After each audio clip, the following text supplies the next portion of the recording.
Olá, meus queridos amigos.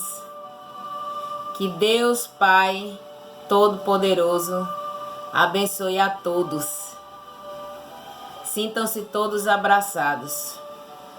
Meu nome é Rose Cabral, sou trabalhadora do NEAM, Núcleo Espírita Aristides Monteiro, aqui em Olinda, mas costumo dizer que sou trabalhadora da causa espírita, já que ando por muitas casas, irmãs, e toda vez que compareço em alguma casa, entro em sintonia com aqueles da mesma e me sinto trabalhadora.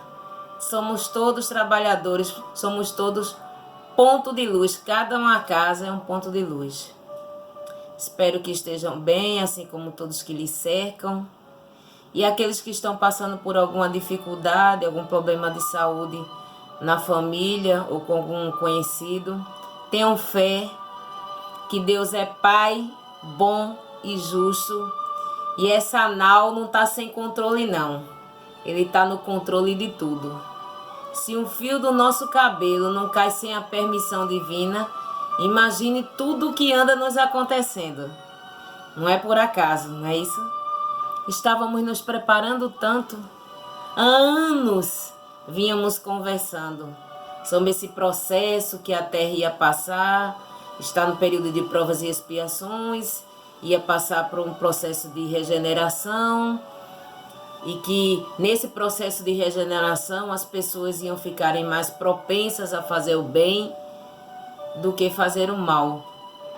E esse momento é chegado.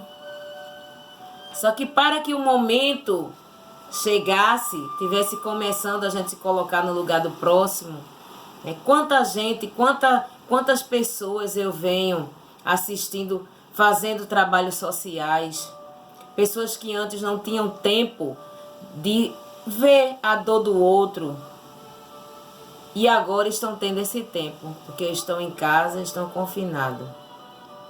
Eu costumo dizer que tudo isso que a gente está passando, ao final, a gente vai ter mais pontos positivos do que os negativos. E aí vem o que a gente vai conversar sobre hoje, sobre a morte. Se a morte é o fim ou é o começo. E aí quando eu digo a vocês que eu tenho visto mais pontos positivos, respeitando todas as famílias que perderam os seus entes queridos, mas nós já temos aquele conhecimentozinho do tamanho de um grão de arroz, que a morte nada mais é do que a volta para casa. E que ela pode acontecer a qualquer instante, a qualquer momento.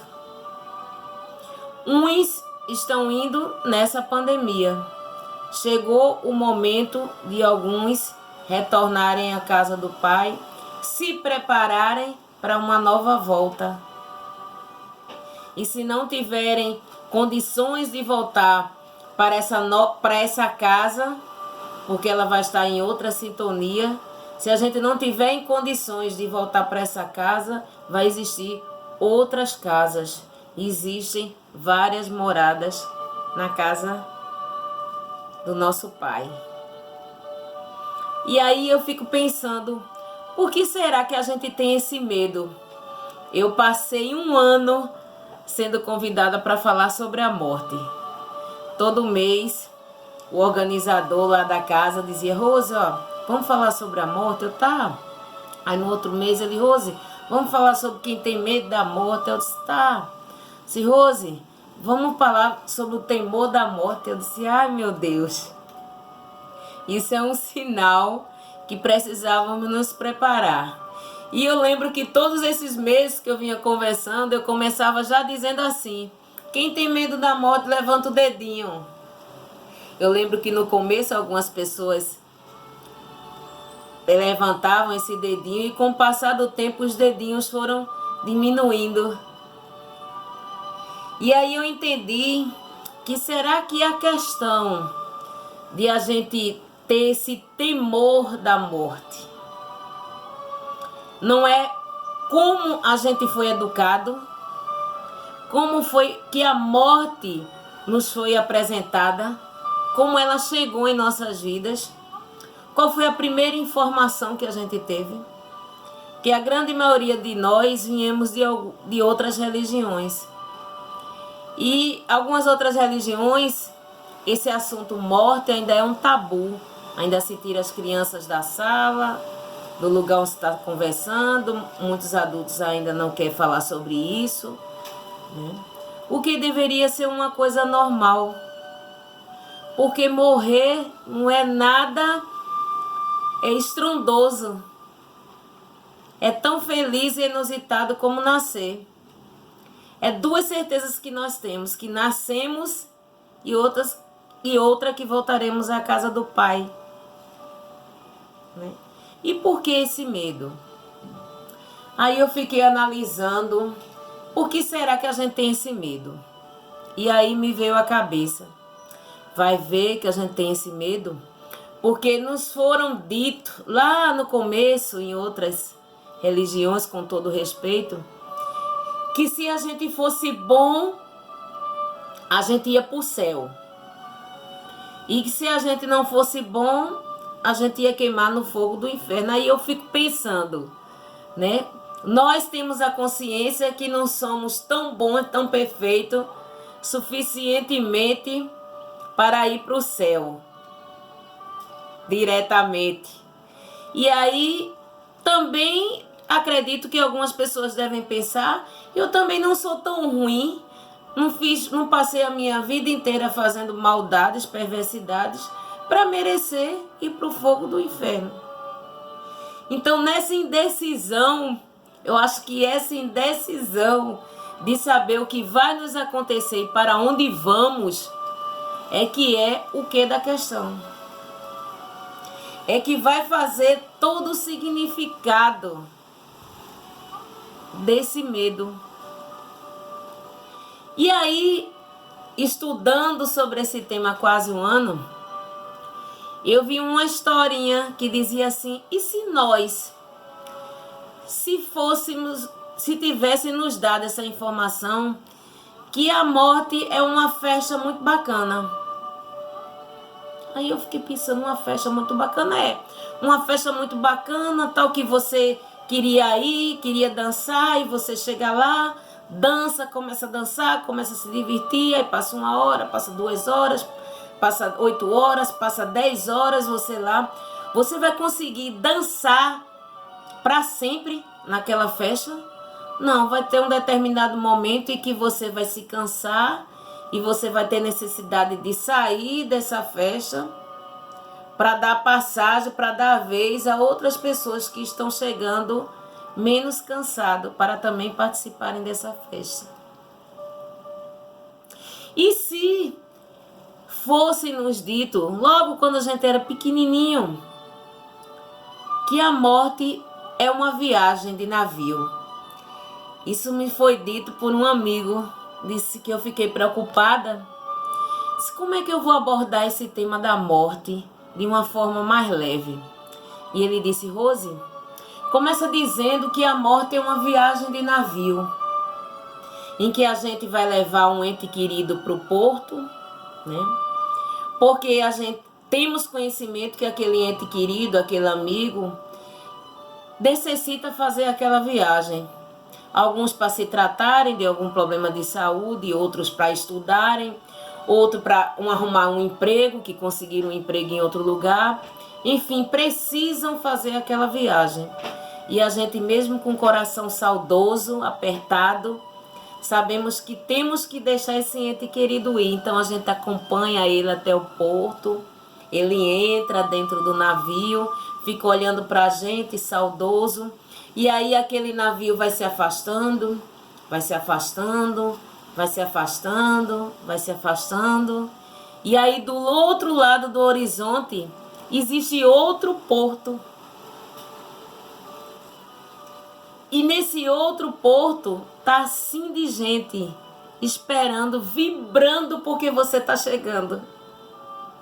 Essa é a morte, essa é a passagem.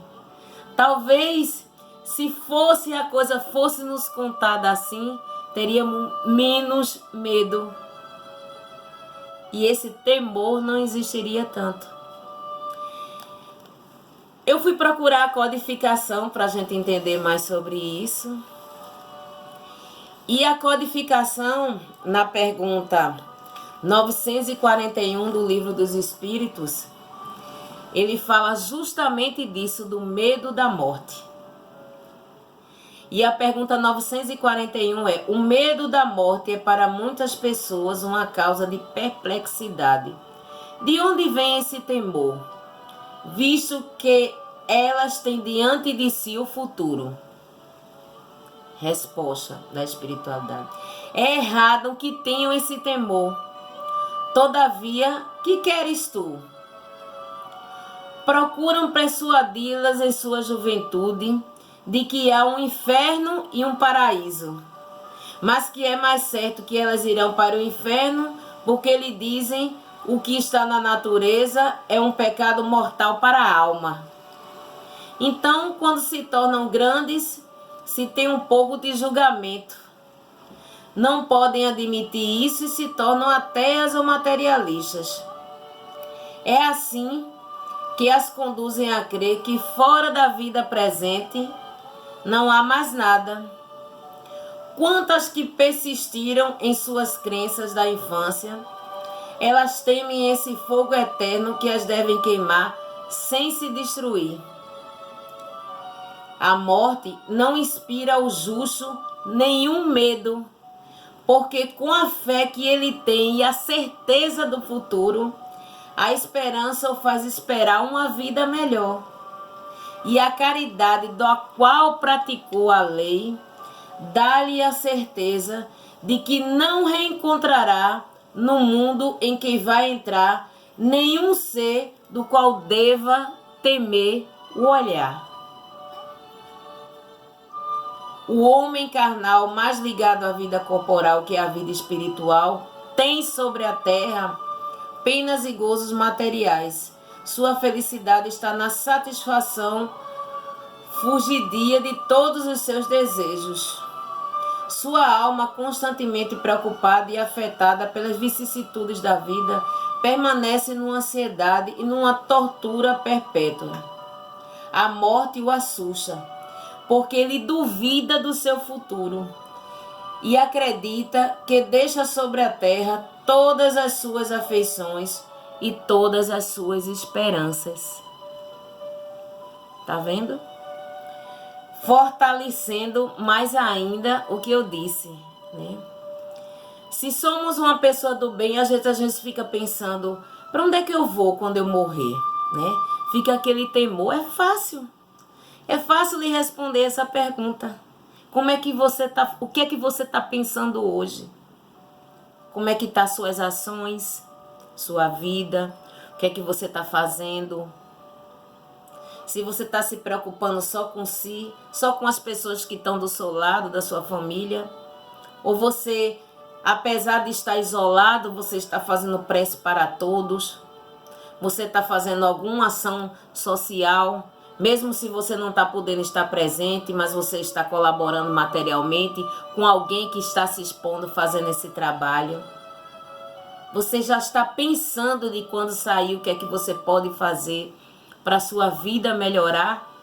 Porque se você quer que as coisas da sua vida mudem, você tem que fazer essa mudança. Essa mudança tem que vir de dentro, tem que vir de você.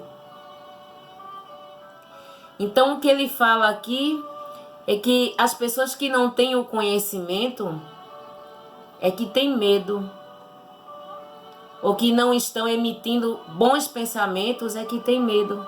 E ele ainda completa dizendo: o homem moral que se eleva acima das necessidades fictícias criadas pelas paixões tem desde este mundo prazeres reconhecidos ao homem material. A moderação dos seus desejos dá ao seu espírito a calma e a serenidade. Feliz pelo bem que fez, não há para ele decepções, e as contrariedades deslizam sobre sua alma sem deixar aí impressão dolorosa. Ou seja, a pessoa que está com a sua consciência tranquila do que fez, do que plantou. Porque todos nós sabemos que colhemos aquilo que plantamos. Então teremos uma boa passagem e iremos para um lugar bom ou não, dependendo do que somos hoje. Porque se hoje, agora nesse corpo físico, nós procuramos espíritos afins, né? Se nós gostamos de baladas, procuramos amigos que gostam de baladas. Se nós gostamos de reunirmos para fazer estudos religiosos, nós nos reunimos com amigos que gostam de fazer estudos religiosos. Se nós gostamos de fazer caridade, de ajudar o próximo, nós nos juntaremos com pessoas que gostam também de fazer esse tipo de atividade. Assim é o nosso espírito depois que sai desse lindíssimo corpo físico. Ele também vai procurar espíritos afins. Por isso existem várias esferas, várias moradas, colônias de espíritos suicidas, de espíritos sofredores. E onde queremos estar? Se temos medo, porque estamos com medo de ir para determinado local A ou determinado local B, então se você ainda está me ouvindo e vendo esse vídeo, é porque você ainda tem a oportunidade de mudar, você ainda está aqui encarnado. No livro, eu gosto muito desse livro. A doutrina espírita, ela tem vários livros que abordam a codificação, que abordam esse tema, a morte. E existem vários autores. Mas eu particularmente, passando um ano falando sobre a morte, eu li muito esse livro de Richard Simonetti, Quem Tem Medo da Morte. E esse livro começa falando sobre um viajante. Ele conta a história de um rapaz que estava passando por um vilarejo deserto e ali costumava ter alguns assaltos, mas era o único caminho que tinha para ele ir até aquela determinada localidade. E não era um dia enluarado, não era um dia claro, não tinha luz no local. E ele seguiu, era noite escura, ele seguiu por esse caminho, já que ele precisava chegar no determinado vilarejo. E, seguindo esse caminho, ele começou a notar que estava sendo seguido. Que quando ele dava um passo, ele notava que também dava um passo. Quando ele começou a acelerar, ele notava também que aquela pessoa começou a acelerar, aquele ser começou a acelerar. E ele começou com o coração acelerado, partido. E aí lá no fim, ele viu um ponto de luz. Ele viu um bico de luz. Um poste com um bico de luz. E aí ele correu para debaixo desse poste, desse bico de luz. Quando ele chegou lá, deu um tempinho, ele viu que vinha um burrinho. E aí ele percebeu que quem estava correndo quando ele corria, quem estava andando quando ele andava e quem acelerou os passos quando ele correu, era esse burrinho que estava seguindo ele. E aí Richard Simonetti fala que esse bico de luz, esse poste, é o Espiritismo, a nos iluminar acerca do que nos acontece, a dar a luz que a gente precisa para enxergar o além-túmulo, a vida no além. Não é interessante? É muito interessante. Eu gosto muito desse livro.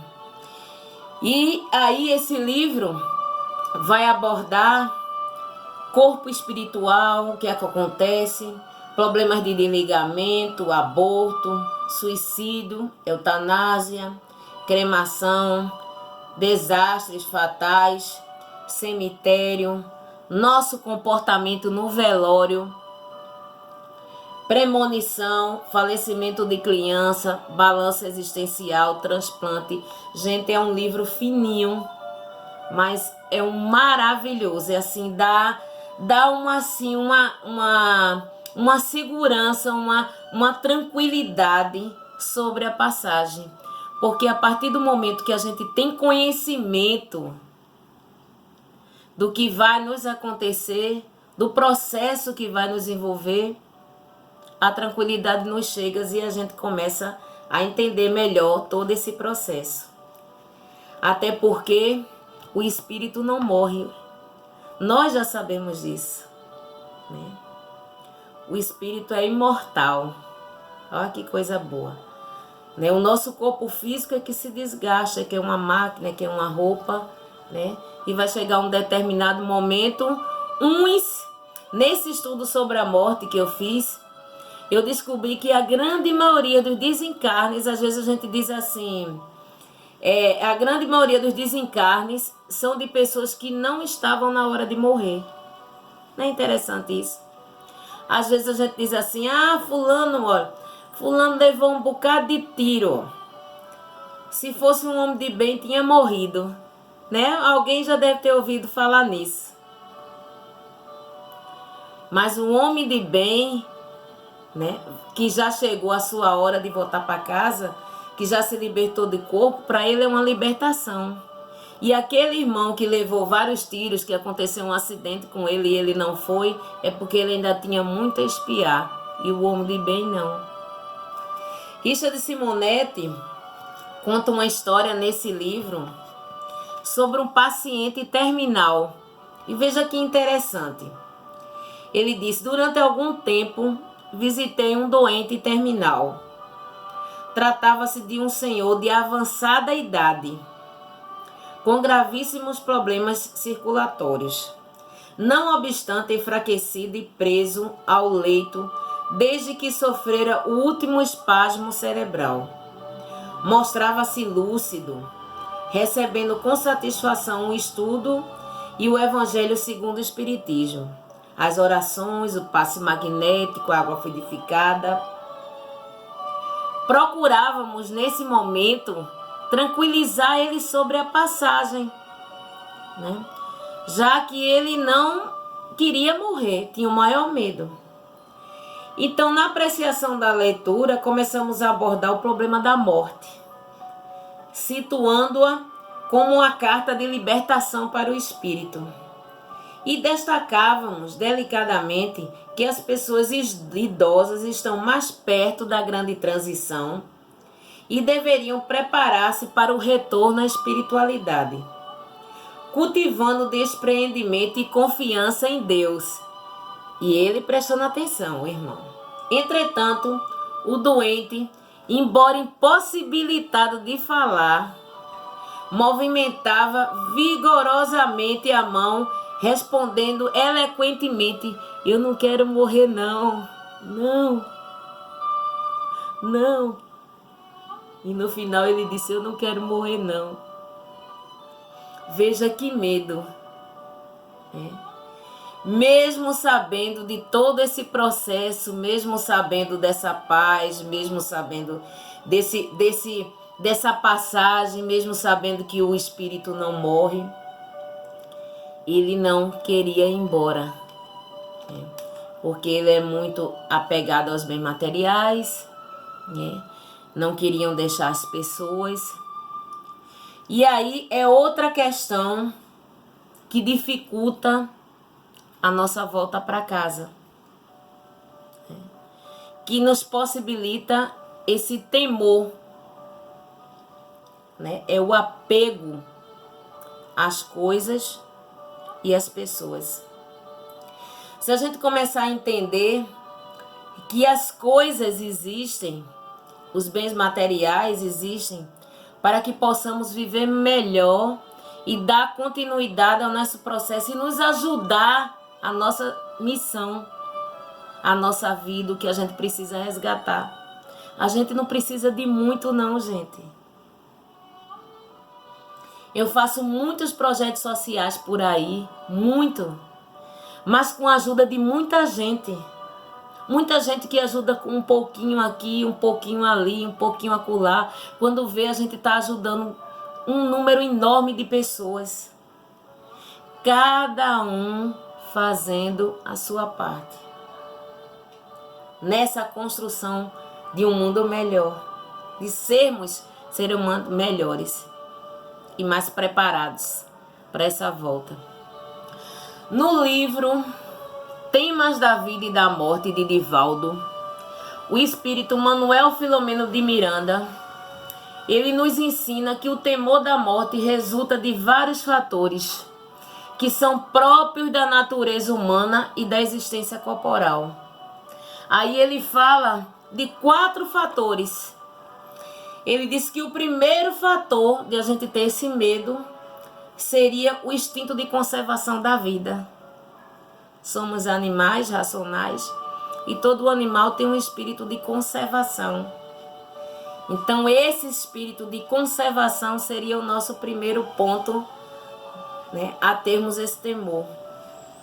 O outro fator seria a predominância da natureza material, é o que nós estamos conversando agora, né? Essa necessidade do ter, porque a gente não quer ter um carrinho, né, que nos leve para lá e para cá, a gente quer ter o carro. Muitas vezes a gente já tem um celular legal, mas a gente não está conformado, a gente não quer esse celular, a gente quer ter o celular do que lançou agora. Graças a Deus que muita gente tem mudado essa concepção. Eu conheço muita gente que não tem praticamente quase nada e vive feliz. E o que tem dá para todos. E o que ele tem, uma roupa, um sapato, uma alimentação, o seu trabalho para pagar, para ter o óbolo financeiro, para pagar as suas despesas diárias, e ele está feliz. Como eu conheço também pessoas que têm muito e não demonstram felicidade. Isso significa que ter mais do que a sua necessidade não vai lhe trazer felicidade. É interessante, né? O terceiro ponto que ele diz que proporciona esse temor da morte, mais um fator que causa temor à morte é o conteúdo religioso, é como a gente conversou agora. Imagine essa imagem aqui que nos foi ensinada desde pequenininho, né? Que a morte era essa imagem, essa caveira aqui tétrica, né? E que não adianta você correr, né? Que ela vai chegar e se você for bom, você vai para um lugar melhorzinho. E se você for ruim, não for totalmente bom, já sabe. Imagine. Imagine ter essa concepção. É realmente de termos medo, né? Então, as religiões, com todos os respeitos, ao invés de nos prepararmos, de preparar a nossa mente para a volta para casa, de que nós viemos nesse planeta, que a gente não está aqui de passagem, de passeio, que a gente veio para resgatar, que a gente veio para aprender, que a gente veio para reconciliar com afetos do passado, para aprendermos a amar. Se tivéssemos tido essas informações, com certeza nós não teríamos esse temor. O quarto ponto que o espírito Manuel Filomeno de Miranda fala nesse livro, o outro fator que proporciona temor à morte física do corpo é o receio do aniquilamento da vida. Eita! Essa foi pesada mesmo. O aniquilamento, morreu, acabou. Eu tenho alguns amigos que são evangélicos e Às vezes acontece alguma coisa na televisão que a gente vê lá na empresa, ou às vezes em outros lugares que eu estou. E aí ele fez a dizer assim, mas rapaz, fulano merecia morrer, fez isso, né? Merecia uma bala, tal, e pronto, no instante resolvi o problema. Aí eu escuto, né? E fico pensando, irmão, será que realmente ia resolver o problema? Será que aquele ato errado, impensado, inconsequente que aquele irmão fez, você dando um tiro nele, né? Se ele matou uma pessoa do bem, aí ele veio, assaltou e matou aquela pessoa, então matando ele ia resolver o problema. E aí eu fico pensando, que justiça seria essa, né? Você levar um tiro, morreu, acabou-se. Então você não vai ter nenhuma oportunidade mais, uma nova chance. Todos nós temos direito de uma nova chance. Até as leis da nossa sociedade nos dá esse direito de defesa, de termos uma nova chance. De se a gente fez algum ato errado, a gente ser punido, pagar e depois voltar ao seio da sociedade. Ou seja, até no mundo material